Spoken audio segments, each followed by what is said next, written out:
situation at Stellantis is, I think the technical term, a mess. You know, we have seen a real collapse of sales.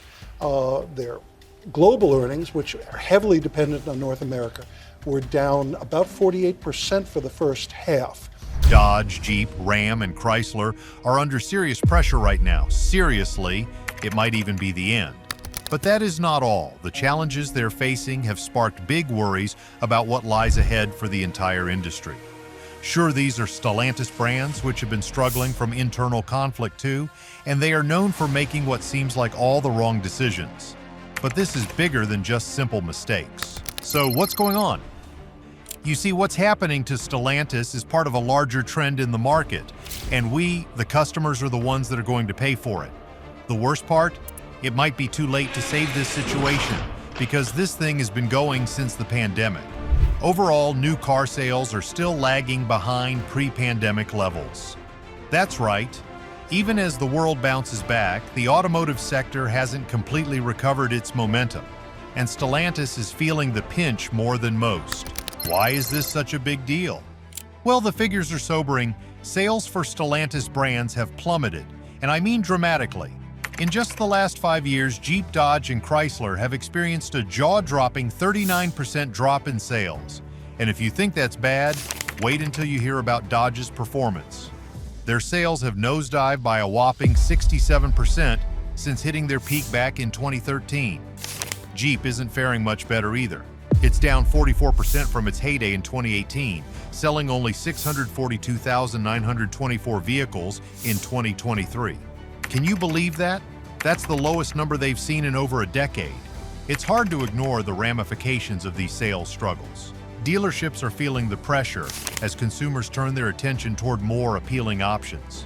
The excitement around new vehicle launches is dwindling, leaving potential buyers feeling less than inspired. And let's talk inventory. Stellantis has found itself sitting on a mountain of unsold vehicles, like really substantial. As of March 2024, reports show that they had 1.4 million new vehicles just chilling in inventory, and that's a big problem. So what's causing this buildup? For starters, there were production adjustments made after facing supply chain constraints. Initially, they cranked up production to build up inventory, but as demand started to shift and sales tapered off, they ended up with way too many cars that are now proving hard to sell. Adding to the inventory headache, many of the vehicles are aging models. They're outdated and simply don't vibe with what today's consumers want, especially in competitive niches like mid-size SUVs. As a result, Stellantis brands are showing some pretty high days supply numbers. Essentially, cars are sitting on dealer lots longer than what's typical for the industry. You might be wondering how they landed in this mess. Well, it's a blend of some miscalculated strategies, shifting market dynamics, and frankly, a lack of robust support from the manufacturer. So let's break it down and see how Stellantis got here. The Stellantis National Dealer Council is sounding the alarm bells, and they're pointing fingers directly at CEO Carlos Tavares. Their main beef? They're calling his short-term decision-making a major culprit behind the hit to both market share and dealer revenues. Seriously, it's a big concern. But why exactly? In a letter dated September 10, 2024, the Dealer Council didn't hold back. It clearly states that Tavares' strategies seem more focused on quick financial wins rather than long-lasting growth. Sure, his methods might have given profits a little boost, enough to fatten his paycheck substantially, but dealers are crying foul. They argue that this short-sighted thinking is wreaking havoc on brand value and market share. The council's warning? This path could lead to a disaster, and spoiler alert, they believe we're already seeing those predictions come to life. What's worse is that dealers are feeling increasingly isolated as they tackle these mounting challenges, all without the support they desperately need from Stellantis. The council specifically took aim at the company's recent moves to slash marketing budgets and tweak compensation policies. Adjustments they claim are hammering dealer profitability. As a result, many dealers are stuck with a glut of unsold vehicles cluttering their lots, which is a quick recipe for financial strain and frustration brewing across the dealer network. Now let's talk consequences. The council emphasized that Tavares' cost-cutting plans, though crafted with profit improvement in mind, are actually backfiring. For example, connecting dealer compensation to vehicle shipments instead of actual sales means many dealers are left high and dry financially. That's not all. Layoffs and plant closures are only adding fuel to the fire of worries surrounding the long-term stability of Stellantis' operations in North America. Now, you might be wondering what's really going on behind the scenes. Well, let's dive into it. Their main obstacles come down to three fundamental challenges. Let me break it down for you. Shift away from traditional engines. Let's kick things off with the shift away from traditional engines. The engine replacement controversy is real, folks.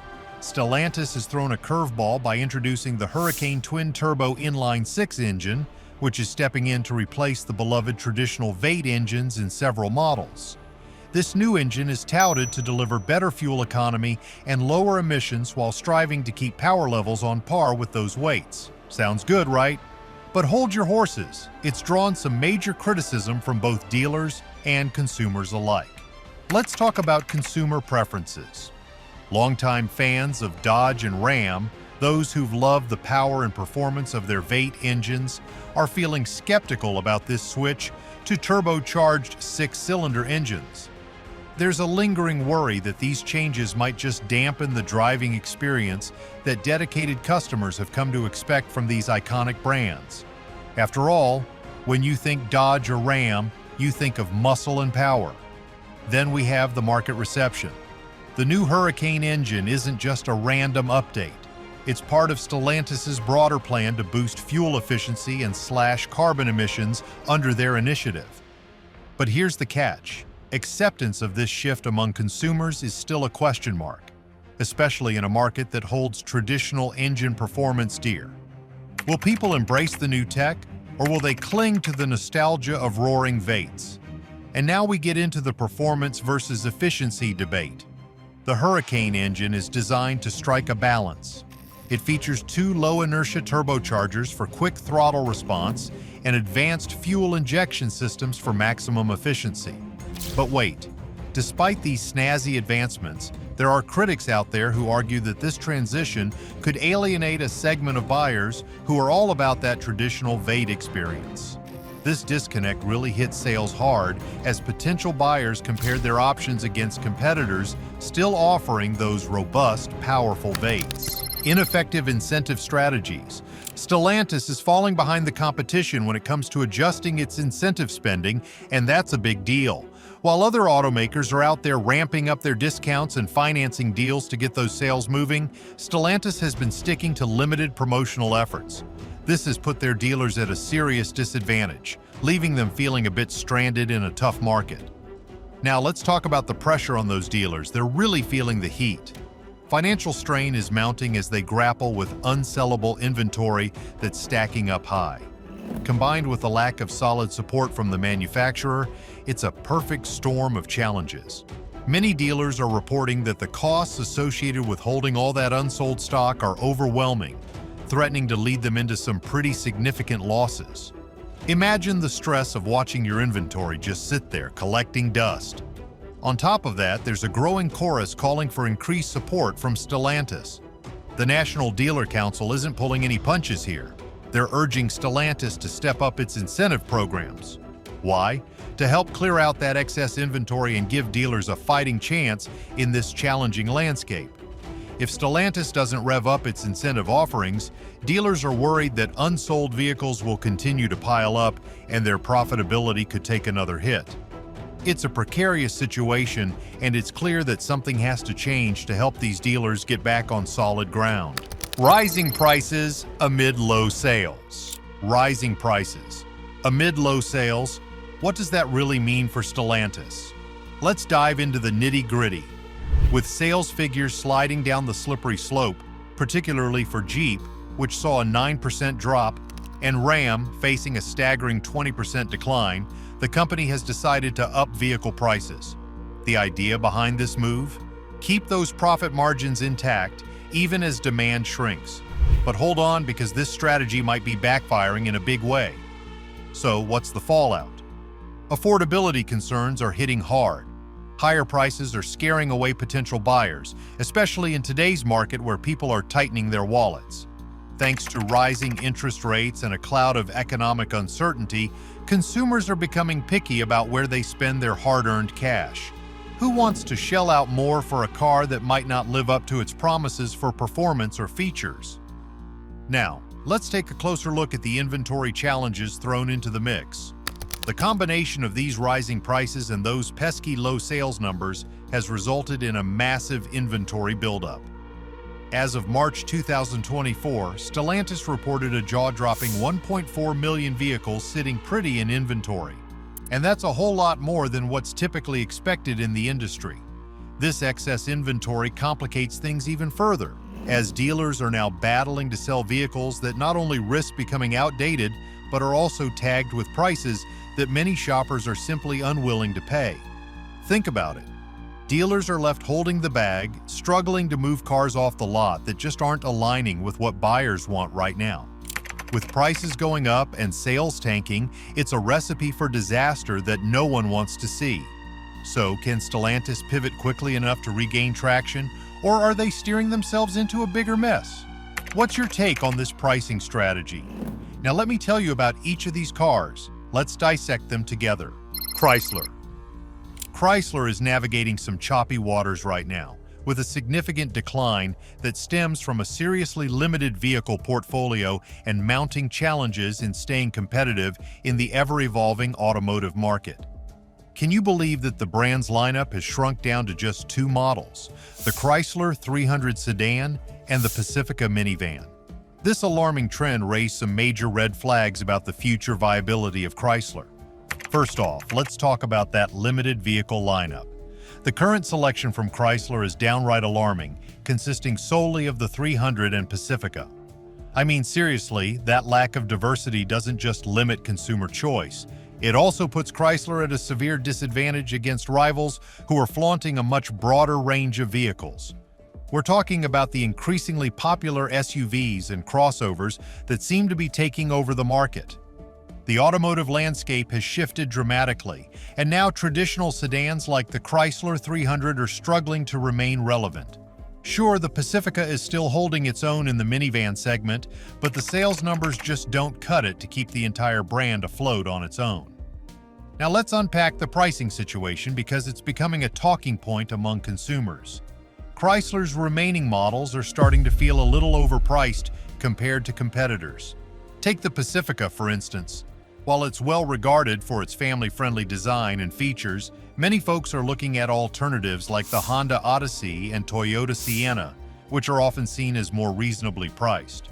This pricing strategy is making it super tough for Chrysler to attract those budget-conscious consumers who have plenty of options out there at more palatable price points. On the back end of things, we're seeing a concerning trend, a dismissal of revitalization suggestions within the company. Reports indicate that attempts to breathe new life into the Chrysler brand have been brushed aside by Stellantis management. This hints at a troubling lack of strategic vision for the road ahead. Industry analysts and insiders are buzzing about various ways to rejuvenate Chrysler's offerings, from jumping into electric vehicles to rolling out new models that align with today's consumer preferences. Stellantis CEO Carlos Tavares has come out and stated that brand strategy decisions will revolve around performance metrics instead of emotional attachments to legacy brands. While this pragmatic approach might have its merits, it raises some serious concerns over Chrysler's long-term prospects, especially as it competes for resources among a large portfolio that includes multiple brands. What does this mean for Chrysler's competitive edge? The combination of a slim product lineup and high prices is seriously chipping away at its market position in an increasingly crowded automotive marketplace. As consumers lean toward brands that offer more diverse and affordable options, Chrysler risks fading into the background. Looking ahead, the current trajectory suggests that, without some substantial changes, Chrysler could face even further declines in both sales and market relevance moving forward.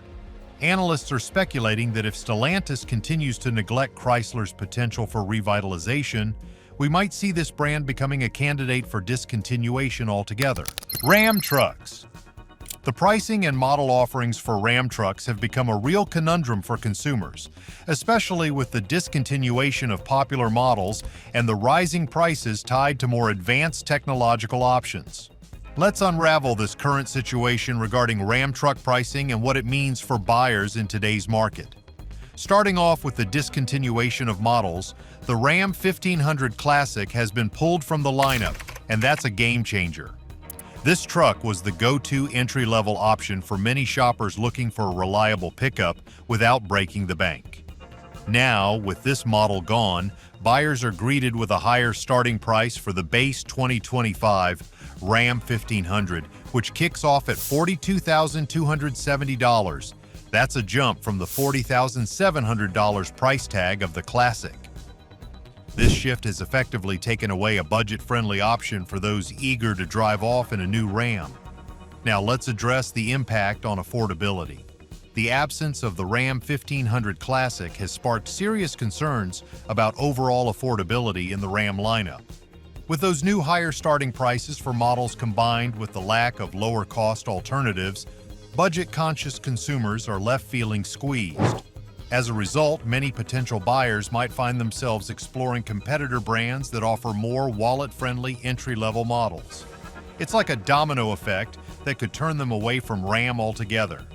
Moving on to rising prices for new models, you'll notice that the latest offerings in the Ram lineup, especially the 2025 Ram 1500, come loaded with fancy tech and features that promise to level up performance and comfort. Just take the introduction of the Hurricane engine family, for example. This powerhouse includes a twin-turbo inline-six engine to replace those traditional V8s, boasting improved fuel efficiency and powerful output. But the catch? All this innovation is driving up the price tags across the board. Let's break down the pricing overview. The cost of various trims for the 2025 Ram 1500 starts around $42,270 for the base tradesman model, but that's just the beginning.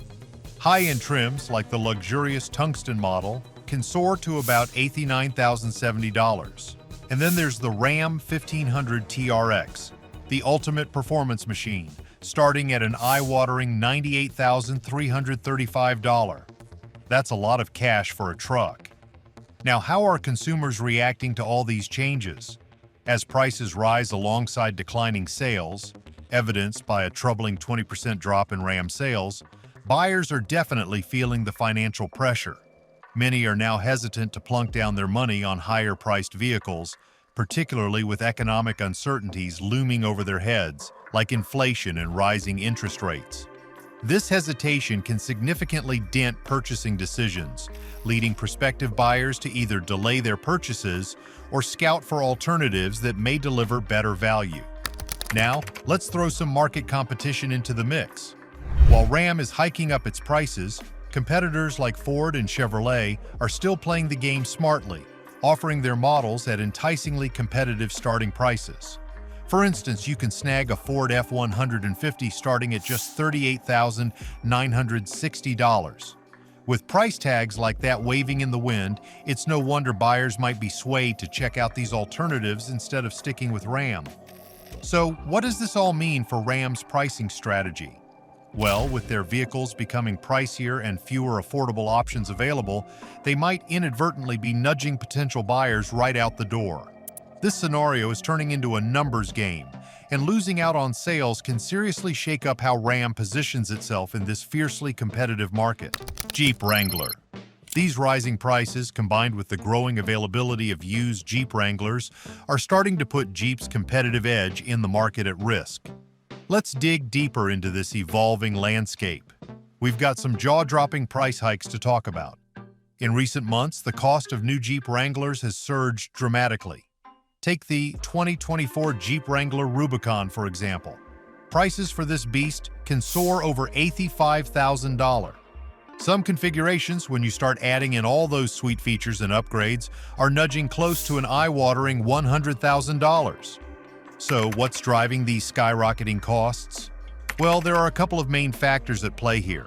First off, the newer models are loaded with advanced technology and features that are all about enhancing performance and safety.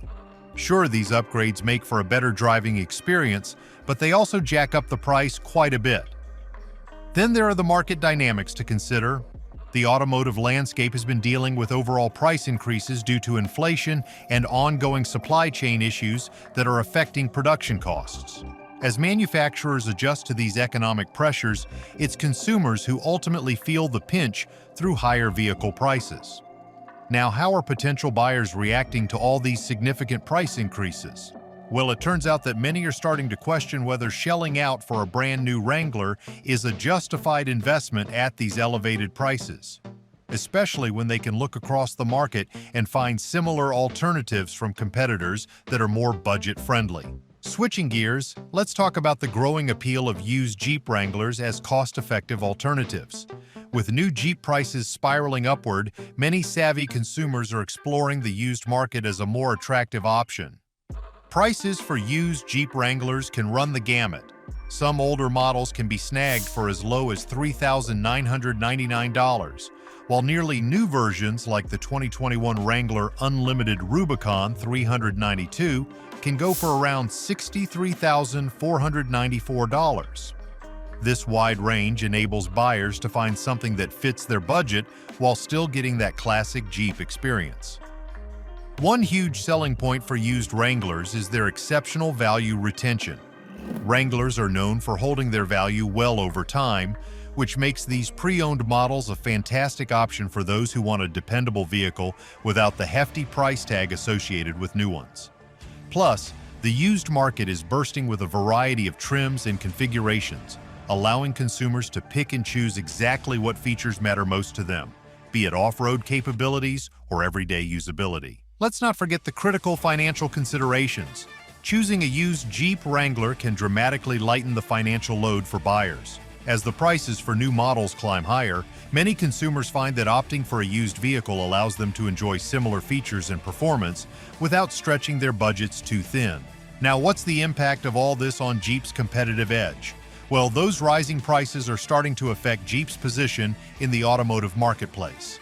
As potential buyers weigh their options, they might be tempted to check out other brands that have comparable offerings at more attractive price points. Competition is heating up, especially with brands like Ford and Toyota stepping up to provide strong alternatives in the SUV game, often at lower starting prices. If Jeep can't effectively tackle the concerns surrounding affordability, they might see a dip in sales that could hurt them in the long run. Last but not least, Dodge. Dodge is in a bit of a pickle these days, grappling with some serious challenges around its inventory and product strategy that's causing ripples in its market performance and relationship with dealers. The root of the issue? Well, it is a lot. Just look at the excessive inventory. We've got a big problem on our hands, the Dodge Hornet. This little ride has turned into one of the least popular vehicles on the automotive market, and it's not hard to see why. As of June 2024, there was a jaw-dropping 550-day supply of Hornets sitting on dealer lots, suggesting that they're just not flying off the shelves anytime soon. Compounding this issue is the fierce competition in the compact SUV segment. Shoppers have a smorgasbord of alternatives that could offer more bang for their buck. Looking at the market performance, the sales figures scream disconnect. With only around 1,283 units sold in the last 45 days, it's clear that there's a significant gap between what Dodge is offering and what consumers actually want. Dealers are now left with a mountain of unsold vehicles, which puts a heavy financial burden on them as they rack up costs just by holding on to inventory that nobody seems eager to buy. On top of all this, Dodge is on a path towards electrification, and let's be real, it's a mixed bag of reactions from both consumers and dealers. They've announced plans to swap traditional favorites like the Charger and Challenger for electrified versions, like the Dodge Charger Daytona SRT. While this move is in line with industry trends focused on sustainability, it hasn't exactly won over the loyal fan base that loves those roaring engines. When it comes to consumer sentiment, many die-hard Dodge fans are feeling uneasy about this electrification shift. The power and performance that made these muscle cars legendary just don't translate the same way into these newer electrified models. There's a lingering worry that these changes may not provide the raw thrill and driving experience that enthusiasts have come to expect, leaving them feeling disappointed. Let's not forget about the customer demand for traditional models.